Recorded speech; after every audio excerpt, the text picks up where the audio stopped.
Okay, so now we need to mill out the coupling, and this coupling is going to slide over the ball nut like so, and then I'll put 2 screws in there to hold it together, and then the ball screw will pass through. But it's just an aluminum block that's 1 1/8 tall by 1 inch wide and 1.5 inches long.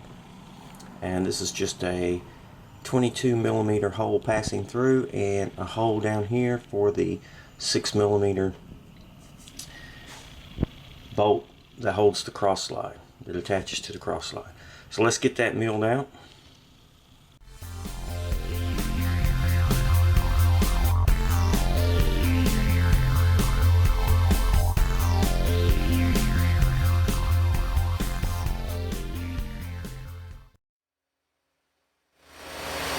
Okay, so I've got my X-axis ball nut coupling. I'm going to make a pocket, so this will slide down in like so, and then I'll just run a couple of bolts through here to hold it, and the ball screw will pass through it. Then we'll drill a hole here to mount it to the cross slide. So let's get started making the pocket.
Okay, so got that finished, and we just want this just to slide in. Okay, that's good.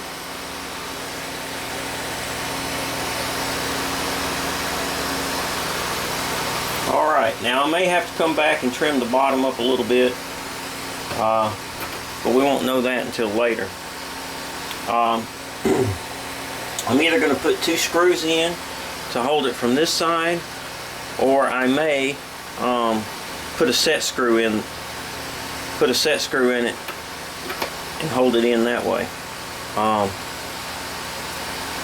Haven't decided yet. Okay, so now I'm going to bore a hole for the 6mm screw that attaches the coupling to the cross slide.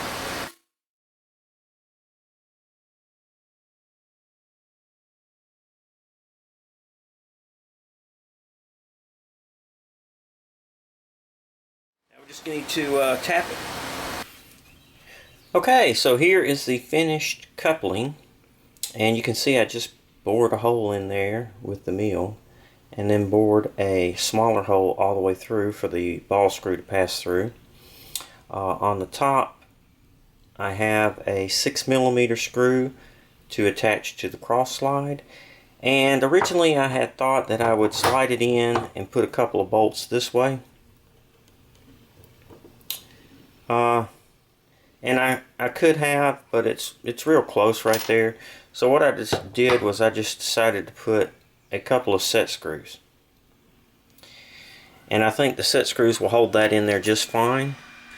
And it's going to work good. By sliding the ball screw into the coupling, I've got a nice compact coupling, and that will give me a little bit more travel on the cross slide, so that'll work real good. I'm at the point now where I can go ahead and heat this ball nut back up and harden it. It's basically the reverse process of what it was to anneal it, except for in letting the ball screw air cool, I'm going to quench it in water, and that should harden it. Another thing is I left a little meat on the top so that when we go ahead and attach it to the cross slide, I'm not sure what this height's going to end up. Let me see if I can show you what I'm talking about. Oh, another thing,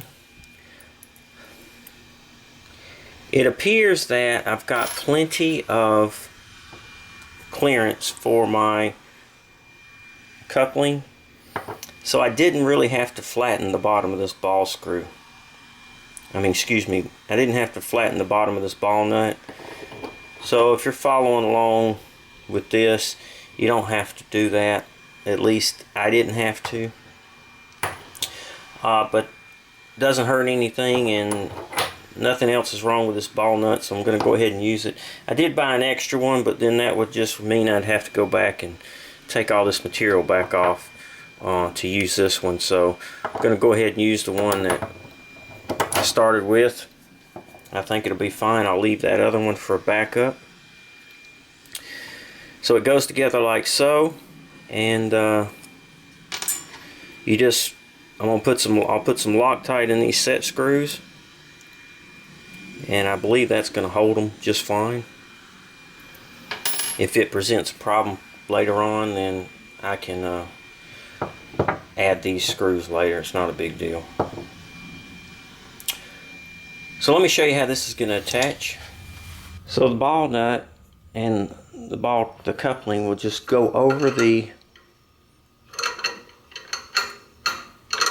let me take this off. Once I get it rebuilt, it'll just screw on like so. And I can turn it this way or this way. If I go this way, I'm going to get a lot more extra on this side. So probably do most of my turning this way unless something changes. So I'll probably go ahead and stick it on this way. But you can see that we've got clearance left and right. And we will have clearance once it gets put together, which I'll still have to double check, but we'll have clearance up and down. As far as this height needs to match, made up with the bottom here. So I need to make sure that that height is good. Now I can put some shims in there if I need to. However, I don't want to have to put any shims in there, but I may not be able to avoid it. But it just goes in this hole right here, and this is a 6mm screw, and that'll just go in and attach like so. But at this point, I really can't do anything until I get the ball nut rebuilt, because I need to make sure that it's, of course, in the center of the screw, because right now it's wobbly because there's nothing in there. But I'm pretty close right now.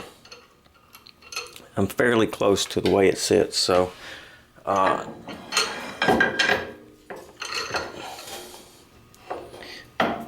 with it in place, and I slide it, it just barely goes under there. And so once I get it rebuilt, I'll know for sure if I need to take anything off of there. And if I do, I'll just stick it back in the mill, and I'll just take a little bit off of that. So that's where I'm at now. I'm going to go ahead and harden this ball nut, and we'll go from there. Okay, so here we are again. I'm just going to heat this up using a propane torch, just like we did the first time.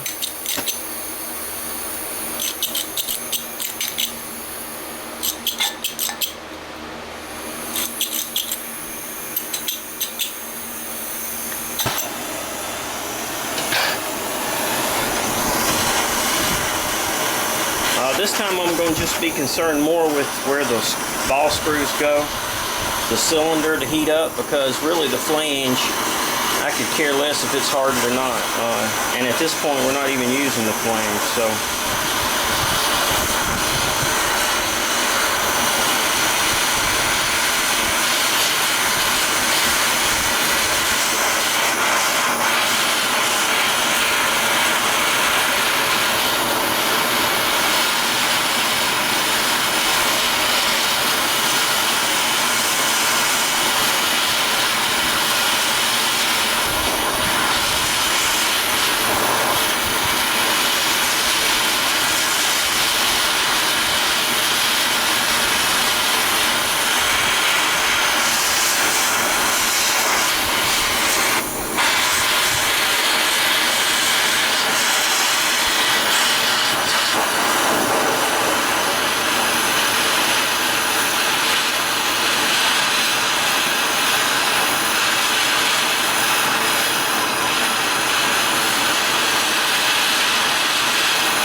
Starting to get a nice cherry red.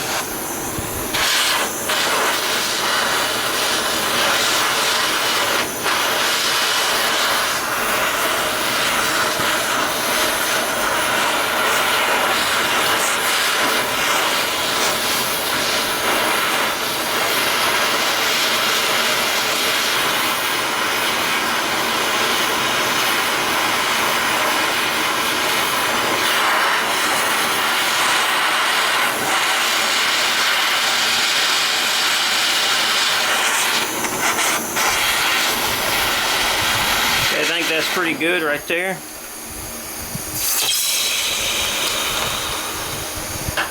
Just put it in some water. Let it cool off. Okay, so now I'm going to proceed to repack these ball nuts. The first thing you want to do is get these plastic things back in there, and you can kind of see there's a thread going this way, and then there's a little channel that goes back and forth. As far as I can tell, all three of these are the same, so really just put them back in and make sure you got the thread part lined up. Now since these are smaller ball screws, 1204s, they're a little bit more difficult to get back in. I am not the authority on repacking ball nuts. This is only about the third time I've done it, so I'm sure there are probably other videos out there that are more informative as far as to how to do this. So search around and see what you can find. It's not real difficult, but it's just tedious because there's not very much space in here on these 1204s ball nuts. It's kind of difficult to get this in there, but it's definitely going to be more difficult me trying to do this on a video, but I'll give it a shot and see what we can show you. Forgot where the hole is. There it is.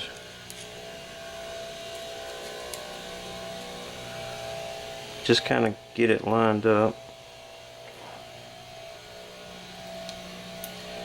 Once you get it in the right spot, you can just kind of push it in, but I actually think I need to turn this, which I do.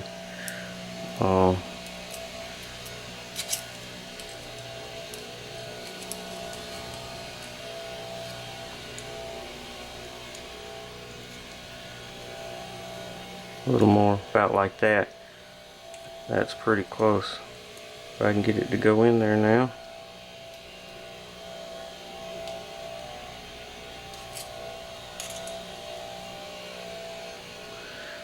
Yeah, popped right out. Alright. I'm going to work with this and try to get this, and I'll save some video. But yeah, just keep these in there. Keep trying to work at it and get these in there.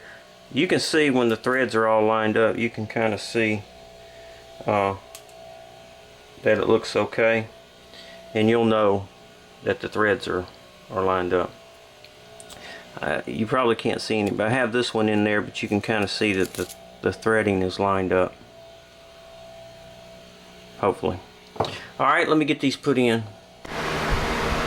Okay, I managed to get all of them oriented and put in there. I know you're probably not going to be able to see this on the video, but I'm not sure what these things are called, but I believe they're returns for the balls. We're going to put the ball screw on like so. Is that right? Double check. No, we're going to put it on, yeah, we're going to put this end in first. So I'm going to go ahead and put the end in.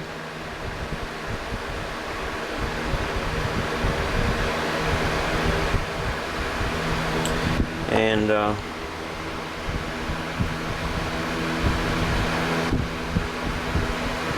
then we'll slide this back on.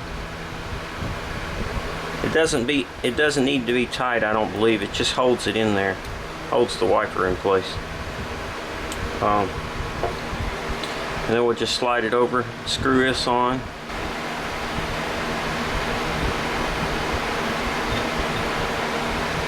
And the trick is you just got to drop these balls down and screw them in. Drop the balls in and just let it fill up.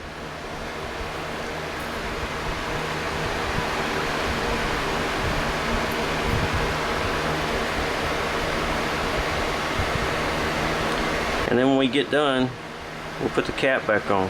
So let me start filling it.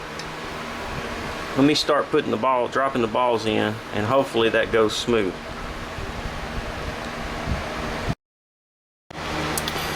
Okay, this is going to be very difficult for me to show you this because I don't have 20 hands, but basically what you have to do is drop each bearing in there.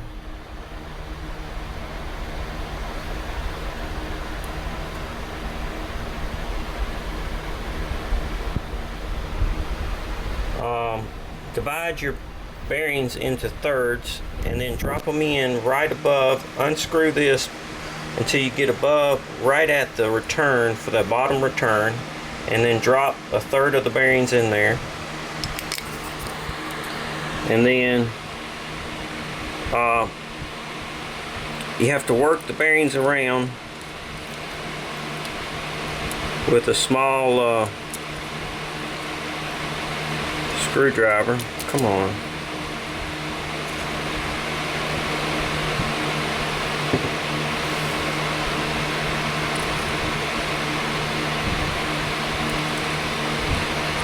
Okay. And at the same time, you got to get it right to where the screw starts, right there.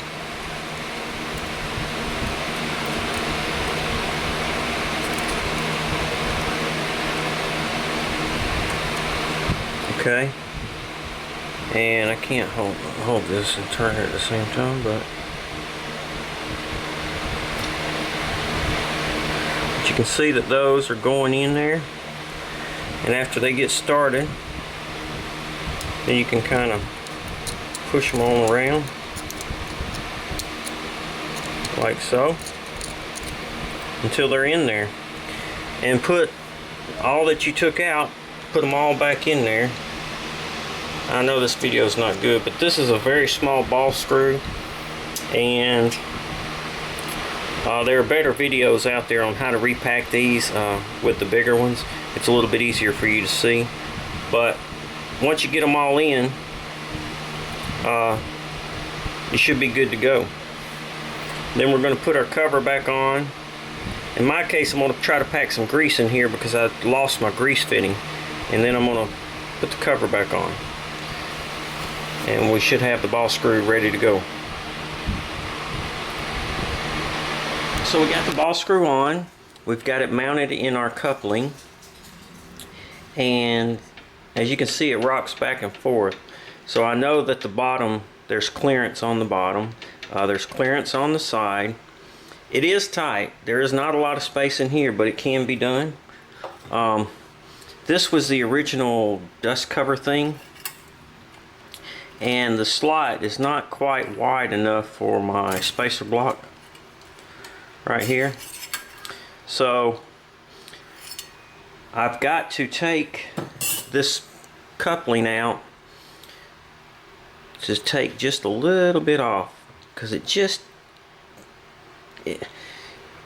I could bolt it up to it the way it is, but if I do, then it's going to push down on this when it gets closer to the bearing, and when it's further away it'll be fine, but it's going to lift up.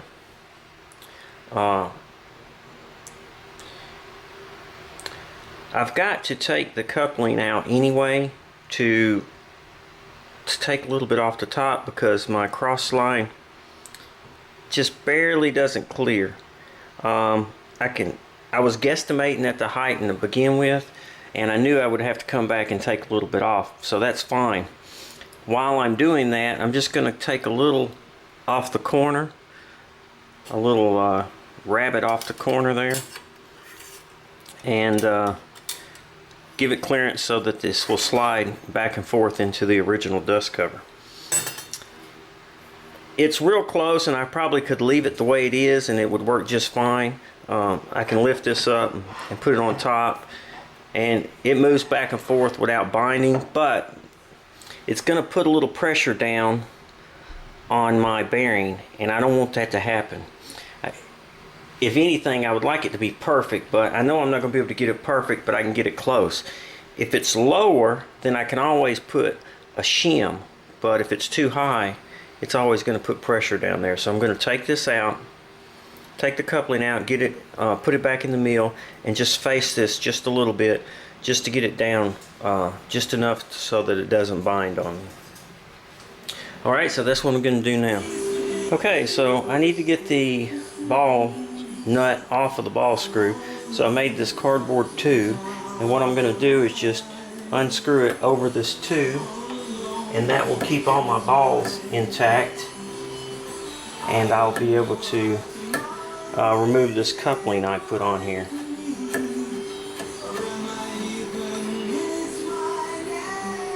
Like so. So now I'll take this coupling off, and I will do the surface the top a little bit and take just a little bit off. Okay, so I've got everything put back together. I took the coupling out and surfaced it just a little bit, checked it again. I needed a little more, so I went back and did it again. It's real easy if you just make a little sleeve to unscrew and screw your ball nut back on. I got it now where it just clears,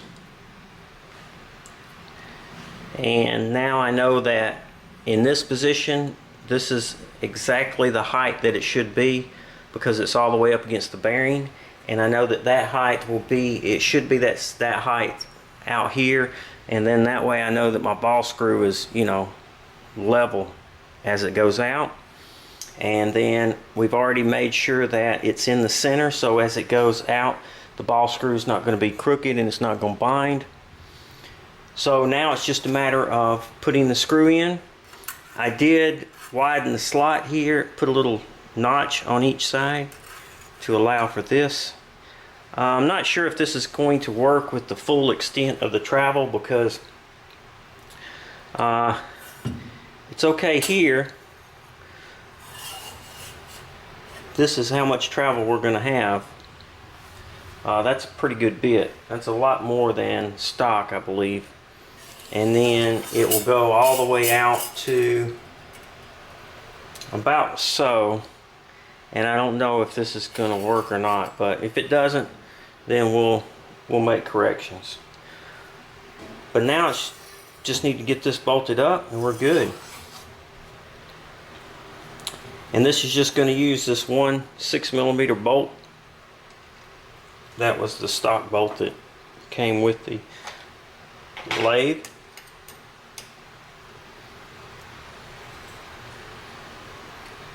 And if you've accidentally taken a little bit too much off your coupling, then just make you some shim stock. Again, soda cans, real great for that. They're real thin. You can double them up if you need to.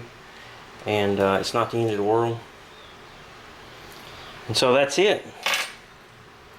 So now we just need to get the motors, stepper motors on here. And we should be good. So there we have our X-axis mounts. We've got our bearing mount, our stepper motor mount, and our coupling.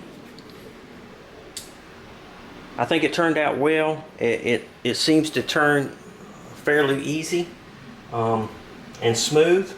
I don't feel any binding, but we won't know until we get the motor actually running, see how that's going to do. And so that's what we're going to do in our next video. We will get Mach 3 configured and actually put some power to it and see if we can't get these stepper motors spinning. Thanks for watching the videos. Please subscribe to the YouTube channel. Feel free to comment if you have any questions. I'll try to answer whatever I can. And have a great day.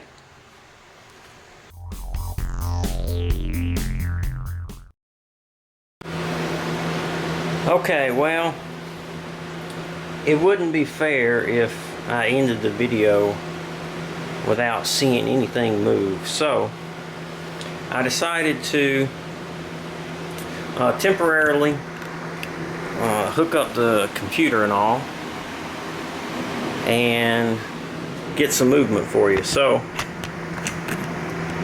here we go.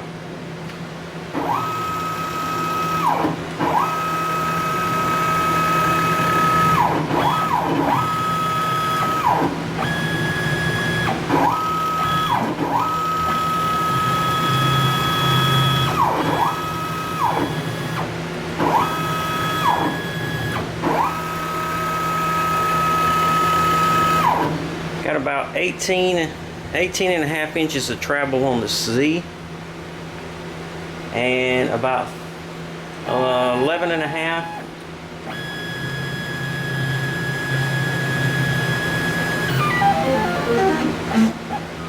about 11 inches on the X. In the next video I'll do setting up the ports and pins, which is fairly simple with the lathe because you only have 2 motors to set up. And I'll also go over doing the motor tuning. Next video I'll go over setting up the ports and pins and the motor tuning. Videos. Please subscribe to the YouTube channel. Feel free to comment if you have any questions. And have a great day.